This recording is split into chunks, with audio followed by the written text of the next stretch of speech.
Hi, hello. I am here with Joshua Okunlola, and he is going to talk to us about behaviour. He has a website called Reclaiming Potential, and I'm really excited to hear about all the advice that he has. Hello, Joshua. How are you? Yeah, good, good. Thank you for having me. Really excited to have this conversation with you. Absolutely. Yeah, and I'm really interested in hearing what you have to say because your website looks really interesting, and I know you speak a lot about children that have special needs and a range of other needs. So a lot of parents at the moment are at home, especially with Yeah. COVID. Summertime has come, so schools are out. And what kind of advice do you have for behaviour management to best be able to support your child? Yeah. I think that's such a good question, and I think for me, I think especially working with the type of kids which I've worked with, what I found useful is thinking about it's a model, and it's a model called the cycle of development. I'm not going to get into it too much, but I guess the main focus of the model is really being aware of where your child is in their development, and in that awareness, being able to be clear on the things which they can do and the things which they might need support to do. So I think for me, one top tip for me is as a parent as well, is really being clear of where is my child in their developmental journey. I.e., are they in a season of exploring? Are they in a season of maybe pushing boundaries? Are they in a season of perhaps really finding out who they are and their identity? And I think for me, once we're able to really pinpoint where our young people are, that's when I think we're then able to really kind of build into the day different activities which really foster that need. So let's say, for example, if there's a like for one of my children, she is in a stage of really wanting to explore and experiment. So I know that throughout the day, it's important for me to put in moments where maybe she can play with art or play with bricks or touch things. And I know that if I don't put that in, then that need to explore and experiment is going to come out in possibly unhealthy ways. Mm. If you kind of know, like maybe her touching the wrong thing or her, getting into my drawer. So it's almost, if I'm able to know where she is, then I can provide that need in a kind of more healthy way versus her getting her needs met, which might tend to be through kind of negative ways, I guess. I think that's really good advice, especially the fact that focusing on where the child is, because children are so Yeah. different. No child is the same as another. Um, how long did it take you to realize that? Because I mean, there are parents that have maybe more than one child at home, so trying to Yeah. understand different children and their different children's needs might be a bit of a challenge. So, Yeah. what advice do you have around understanding specifics? Yeah. I think that's so good because I think definitely for me, when I first became a parent, I had no clue. I was just, figuring it out as we all are.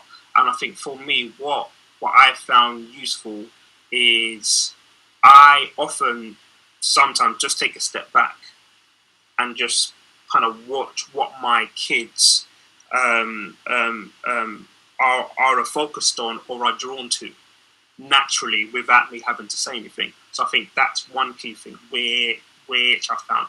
I think number two that I found is speaking to other parents.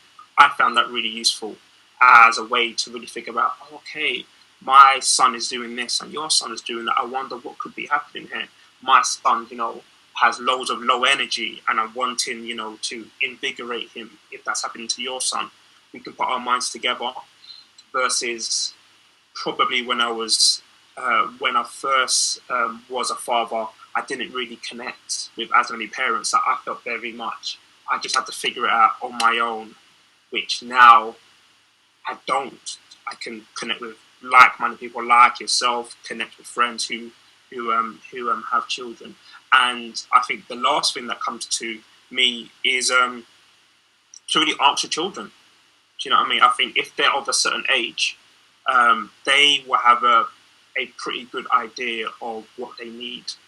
And oftentimes, I found that they are actually voicing their needs, but oftentimes I was ignoring it. So maybe my son would be saying, sometimes quite, clear, this is what I want to do, or through his behaviour that he wants to move around, or he wants quiet time. But there were times where I just wanted to ignore it because I had my agenda, which I wanted to almost thrust upon them, which would always backfire.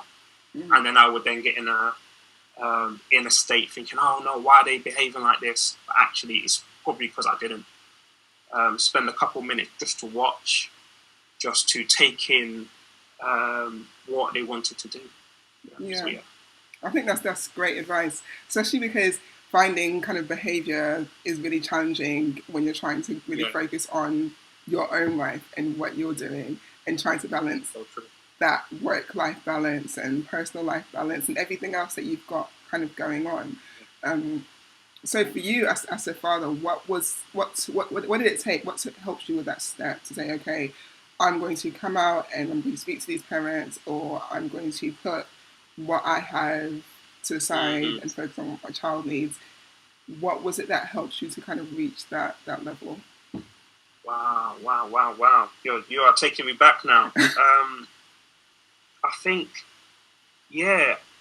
for me, I think it was, I can't remember how many years ago, but there was just a moment, I think definitely with my son, he's the eldest.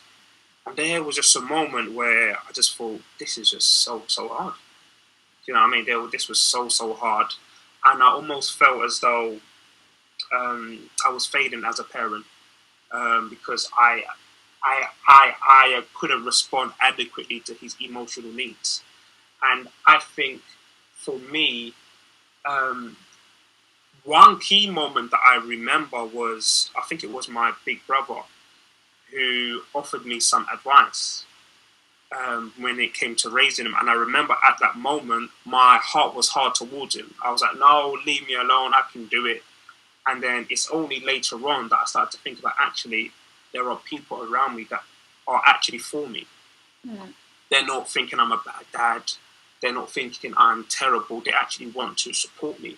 And I think the more I was able to become aware of that, I then became aware of the resources which were already there. Mm. Do you know what I mean? Like friends who had children, or different videos on Facebook that I could watch. All of these things were there, but in my heart, I was shut to it because of my upbringing, I thought, you know what, us as the parents, we have to do it by ourselves and not include the community. Whereas, as the saying goes, you need a community to raise a child. So I think for me, that's what really allowed me to break out of that isolation mentality as a parent and really open myself up to feedback and open myself up to finding out different ways to interact with my children. I think that's amazing advice, especially because lots of parents, when they get that kind of initial diagnosis of their child, it's so isolating, and a lot of them kind of take it on themselves, and it's like, I don't want to speak to anyone. I feel like I'm a bad parent, or I don't know what I'm doing if I reach out to other people. So I think that's really great advice. I just wanted to kind of finish on, what kind of advice do you have? You had kind of like 3 top tips. What would they be? Okay. 3 top tips. Okay. So I guess when we're working with young people, what I've found really useful is really having a clear structure and timetable. So for me, with the type of young people that I worked with, having a visual timetable was so useful, and almost having it on Velcro so they could be involved in the timetable, and possibly even having a space in the day where possibly they can choose something. So maybe say, here's the day, here's what I'm thinking, here's a slot. What would you like to do in that slot? I think that's number one. I think number 2, don't be so hard on yourself. Do you know what I mean? These are unprecedented times. None of us really trained for this or know exactly what to do. So there's going to be hiccups, And I think the most important thing is to really have that self-love for yourself and know that you're trying your best. And that's all you can do, really. And then I think my third tip is to really just spend some time watching your children, just watching what they do. And just in those times of watching them, you can really become aware of what stage of life they're in and where you as a parent may need to offer support. And it could be also moments where you become aware, actually, my child is actually quite adequate in this area. I might need to change the level of support that I give in this area because they are more able to make good decisions here. So I guess those would be my 3 bits of advice. Well, I think that advice is amazing, Joshua. Thank you so much for this conversation. I think there's so much greatness that you can take from it, especially the fact of being able to watch your children, not being too hard on yourself. Really, really good advice. Yeah, thank you so much. Thank you for having me. Thank you.